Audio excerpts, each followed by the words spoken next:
Clean spirits. The bottle says it supports healthy liver function, but that's not all. Clean Spirits was made because I worked in a lot of addiction therapy clinics, and I also worked with a lot of mental, emotional, spiritual, and physical health aspects in my career. I'm a scientist, I'm also a mother, and I'm a daughter, I'm a wife, and I've been around the world to 89 countries. There's a lot of issues that happen in this life that impact our overall health. Addiction is really hard to fight. This was important to me because I really wanted to go through the different pathways of the body without claiming to cure anything. I wanted to really clean them out. And sometimes it's harder when people have had either addiction or emotional and mental anguish. Stress and anxiety are not fun. Depression isn't fun. People feel ashamed when they're experiencing these things. This was something that I thought was a natural solution that would really help people.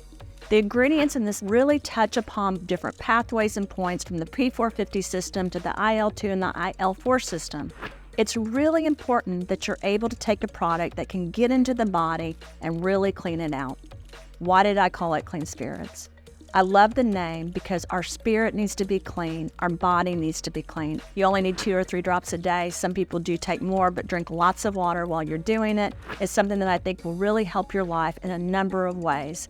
And not just if you drink or if you take other things that maybe you shouldn't into your body. It will also support healthy people at really trying to get the things out that shouldn't be in there. It has 2 more products that go along with it that we'll talk about later, but I hope you enjoyed the first part of Clean Spirits.